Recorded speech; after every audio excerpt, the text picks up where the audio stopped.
البدع والأهواء، أهل البدع العقائدية وأهل البدع السياسية. نقول بيننا وبينكم السلف، بيننا وبينكم الكتب، كان فيقول البدع بيننا وبينكم. الحمد لله رب العالمين، والصلاة والسلام على المبعوث رحمة للعالمين وعلى آله وأصحابه ومن تبعهم بإحسان إلى يوم الدين. أما بعد. Ikhwanil kiram rahimani wa rahimakumullah. Kita masih pada pembahasan poin yang ke-521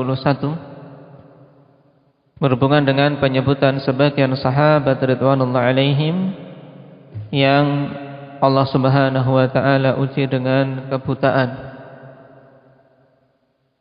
Setelah kita ambil 4 sahabat, siapa saja mereka itu?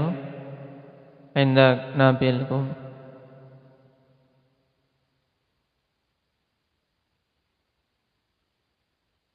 Abdullah bin Abbas, Abdullah bin Umar,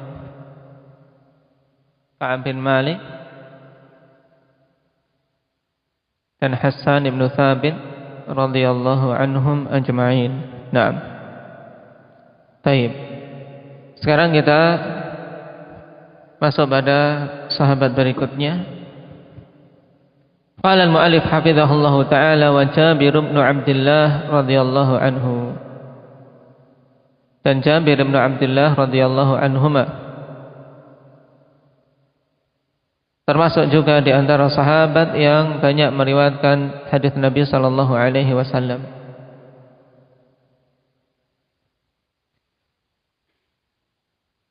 An Ja'far bin Muhammad an Abi qala dakhalna ala Jabir bin Abdullah radhiyallahu anhuma fasala 'anil qaumi hatta intaha ilayya faqultu ana Muhammad bin Ali bin Husain فأهوى بيده إلى رأسي فنزع زر الأعلى ثم نزع زر الأسفل ثم وضع كفه بين ثديي وأنا يومئذ غلام شاب فقال مرحبا بك يا ابن أخي سل عما شئت فسألته وهو أعمى وحضر وقت الصلاة وذكر الحديث الطويل في صفة hajjatin Nabi sallallahu alaihi wasallam. Rawahu Muslim.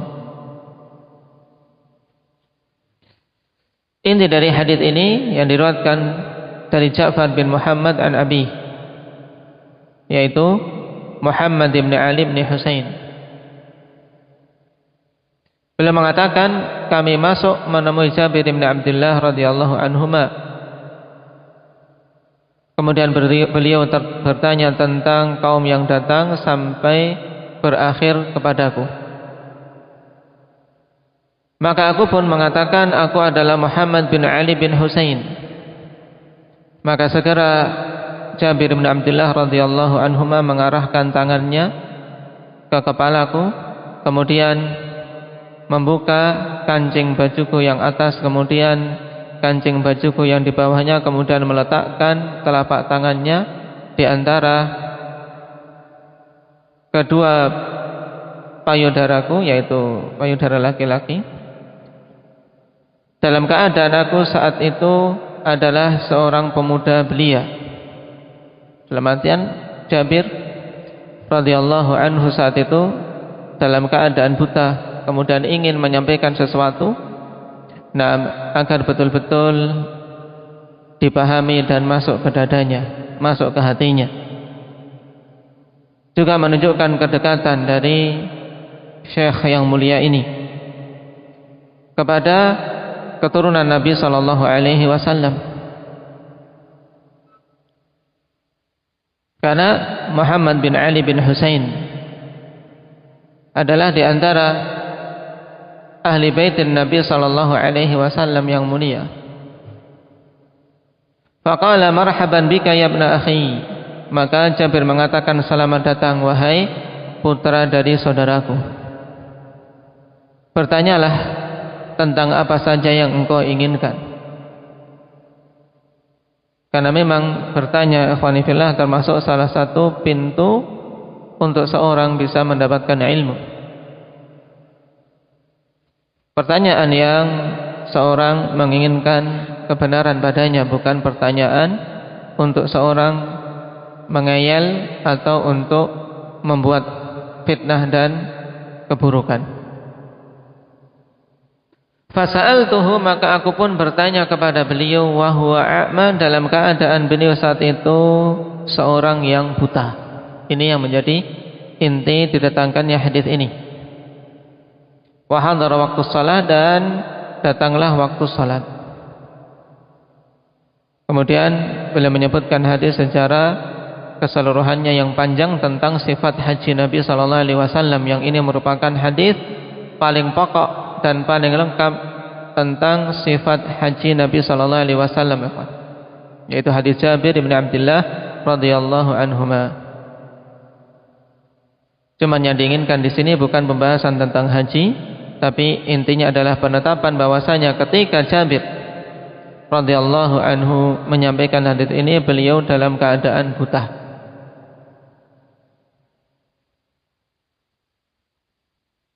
Sahabat berikutnya Wabnu Ummi Maktum radhiyallahu anhu. An Abdullah bin Umar wa Aisyah radhiyallahu anhuma qala Nabi sallallahu alaihi wasallam, inna Bilalan yu'adzinu bilailin fakulu washrabu hatta yu'adzina, aw qala hatta tasma'u adzan ibni Ummi Maktum. Diriwayatkan dari Abdullah bin Umar dan Aisyah radhiyallahu anhum, keduanya mengatakan Nabi sallallahu alaihi wasallam bersabda, sungguhnya Bilal menyerukan azan di waktu malam. Inna Bilalan yu'adzinu bilail. Beliau mengumandangkan azan di malam hari, maksudnya di waktu sebelum masuknya waktu subuh, yang kita kenal dengan azan pertama, yang merupakan salah satu sunnah dari sunnah-sunnah yang banyak ditinggalkan oleh kaum muslimin. Apalagi yang menunaikan tujuan ditegakkannya sunnah tersebut, itu lebih sedikit lagi. Dalam artian akhwani fillah, sunnah yang sudah sangat sedikit ini yaitu dikumandangkannya azan awal di waktu sahur sebelum masuk waktu subuh, memiliki hikmah yang besar, di mana Rasulullah sallallahu alaihi wasallam tegaskan, liyuqidha na'imakum wa yurji'a qa'imakum, agar orang yang tidur di antara kalian bangun, agar yang tidur bangun. Bukan hanya sekedar rutinitas, dan agar orang-orang yang sudah bangun melakukan qiyamul lail dari tengah malam untuk beristirahat demi mempersiapkan diri melakukan sholat subuh. Nah, hikmah yang besar ini akhwani fillah jangan sampai kita lalai. Dan alhamdulillah Allah Subhanahu wa taala mudahkan kita untuk bisa menunaikan sunnah tersebut, bisa tegak sunnah untuk azan yang pertama ini. Maka dijaga, dan juga yang lain untuk mengusahakan bisa apa? Bisa mengambil hikmah dikumandangkan azan pertama, yaitu bangun. Nah, bangun karena hikmah dikumandangkannya azan pertama bagi yang masih tidur, untuk dia bangun menunaikan salat malam, salat witir dan seterusnya, berdoa, istighfar, waktu yang singkat akhwanillah, yang padanya faedah yang besar, terbedakan antara orang-orang yang saleh dari yang lainnya. Allah Subhanahu wa taala kabarkan tentang mereka, tatajafa junubuhum anil madaji'. Orang-orang yang perut-perut mereka terjauhkan dari tempat tidur. Dalam artian mereka bukan orang-orang yang mengisi malamnya dari awal malam sampai akhir malam dengan mendengkur, tidur saja. Tidak. Tapi mereka gunakan terutama di akhir-akhir malam untuk bangun, mendekatkan diri kepada Allah. Kita punya kebutuhan yang banyak, ikhwan. Kita punya permintaan yang banyak mesti. Maka mintalah pada Allah Subhanahu wa taala terutama kebaikan-kebaikan di akhirat kita.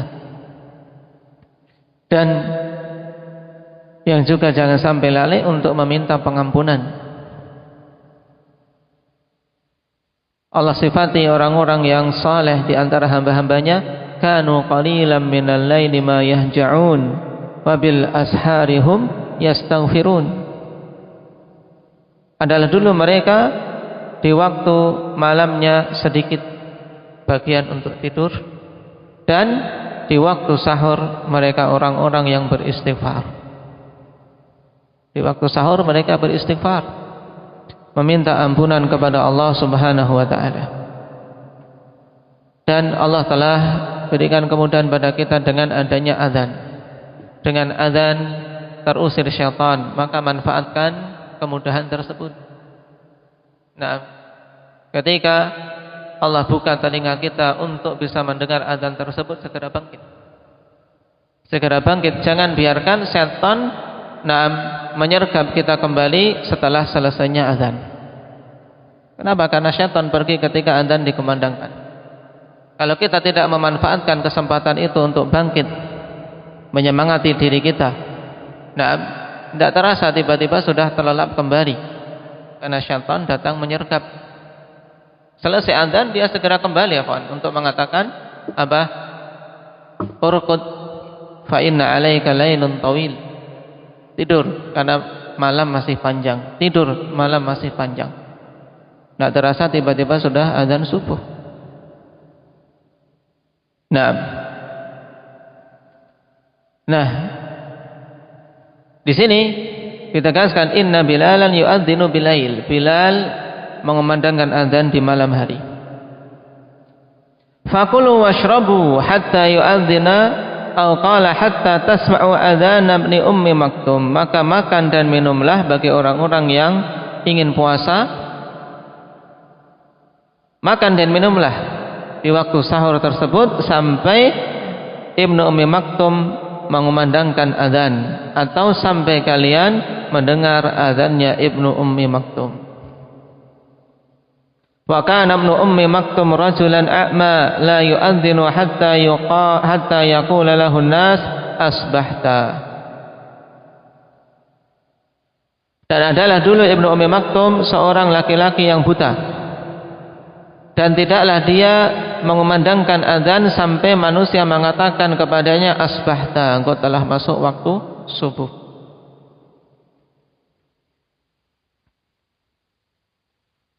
Di sini juga akhwanifillah, selain penetapan bahwasanya sahabat yang mulia ini Abdullah bin Ummi Maktum seorang yang buta, juga ada pelajaran penting padanya akhwanifillah berhubungan dengan keimanan terhadap takdir Allah Subhanahu wa taala dan pembagian keutamaan-keutamaan yang Allah berikan kepada hamba-hambanya. Sahabat yang buta, dari sekian banyak sahabat yang ada, tapi ketika Allah menghendaki sahabat yang buta ini mendapatkan kemuliaan untuk bisa menjadi muadzin Nabi sallallahu alaihi wasallam, tidak ada yang bisa menghalanginya. Buta, tidak bisa melihat waktu fajar, tapi dia menjadi muadzin Nabi sallallahu alaihi wasallam. Keutamaan yang besar yang Rasul sallallahu alaihi wasallam katakan, al muadzinuna adwalun nasi a'naqan yaumal qiyamah. Para muadzin mereka adalah orang-orang yang paling panjang lehernya kelak pada hari kiamat.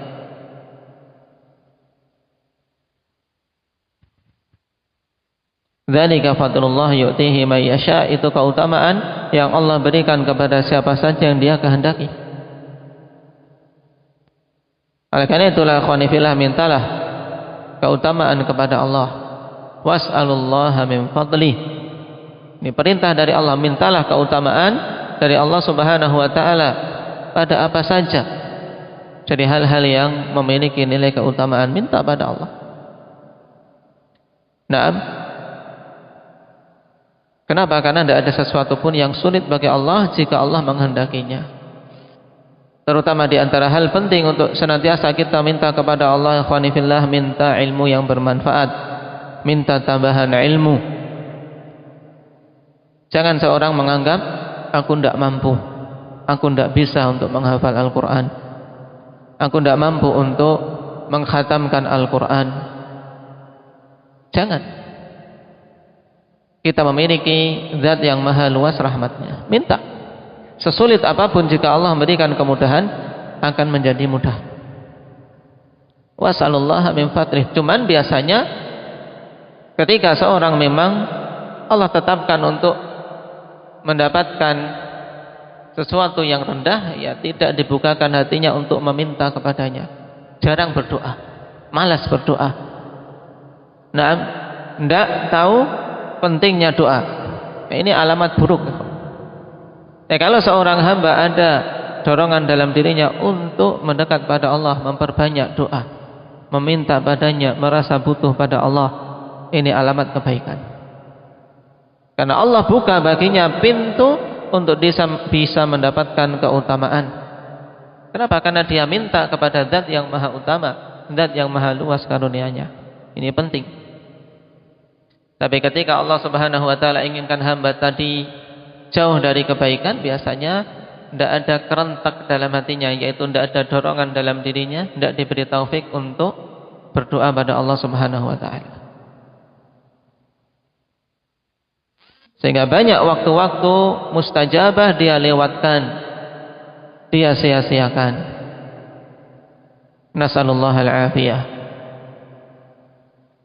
Sahabat berikutnya, dan itu yang terakhir yang disebutkan di sini, wa Itban ibnu Malik radhiyallahu anhu. Wa an Mahmud bin Rabi' al-Ansari radhiyallahu anhu. Anna Itban ibn Malik radhiyallahu anhu kana ya'ummu qaumahu wa huwa a'ma.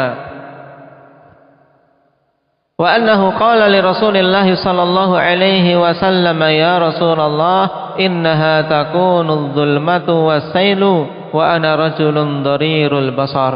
Fadzakara al-hadits rawahu al-Bukhari wa Muslim binahwi. Dari Mahmud bin Rabi' al-Ansari radhiyallahu anhu, yang beliau khabarkan dalam sebagian riwayat, akhwani fillah, aku bisa memahami dan mengingat tentang kejadian di mana Rasul sallallahu alaihi wasallam majani majjah, yaitu menyemprot Mahmud bin Rabi' dengan dengan air, yaitu candaan Rasul sallallahu alaihi wasallam kepada Mahmud bin Rabi'. Diingat dalam keadaan dia berumur 5 tahun. Menunjukkan seorang anak apabila memiliki kecerdasan dan mampu mengingat suatu kejadian yang dulu dia alami, akhwani fillah, ini bisa diterima periwayatannya.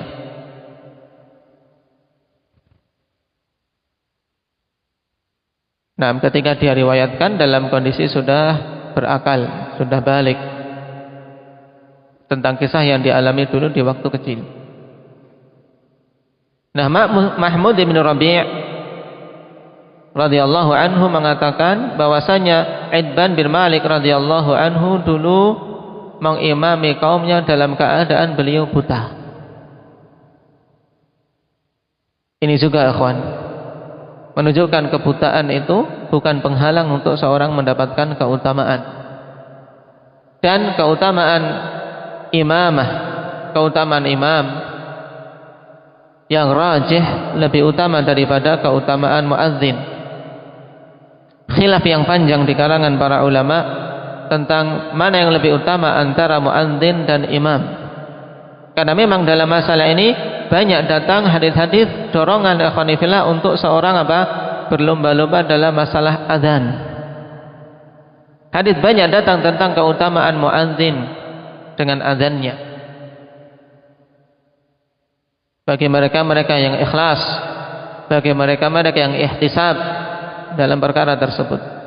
Sampai-sampai Umar radhiyallahu anhu berangan-angan seandainya mampu menggabungkan antara imamah dan azan, dia ingin menggabungkannya. Tapi karena beliau telah menduduki posisi sebagai Amirul Mukminin, sebagai imam kaum mukminin, ya tidak bisa menggabungkan dengan adzan. Cuman dalil pokok yang menguatkan mereka yang mengatakan imam itu lebih utama dikarenakan Allah Subhanahu wa taala pilihkan itu untuk nabinya.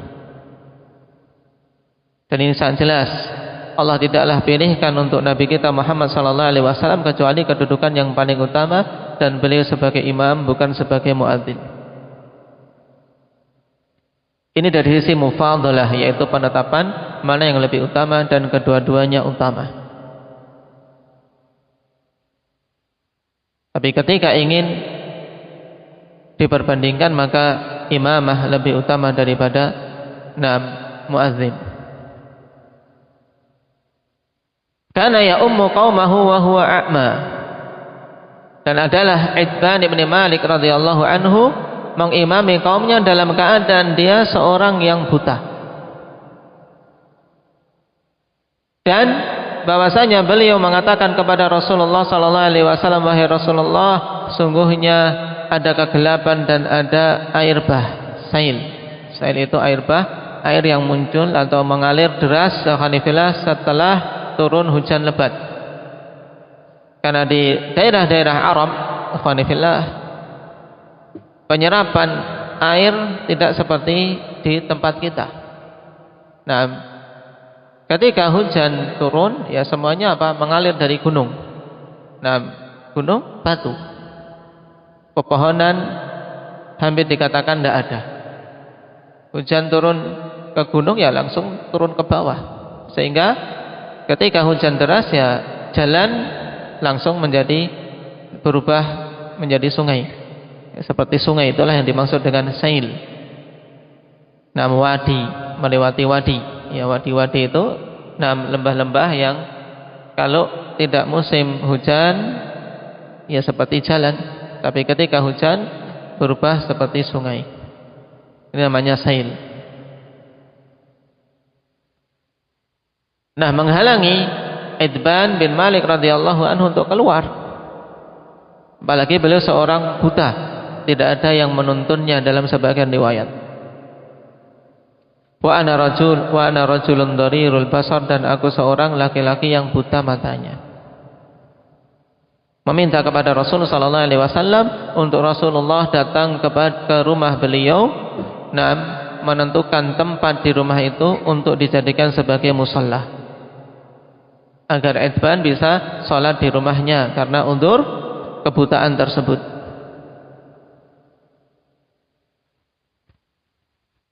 Di sini ada hal yang juga disebutkan oleh para ulama tentang perbedaan sikap Nabi sallallahu alaihi wasallam terhadap Itban dan terhadap Ibnu Ummi Maktum.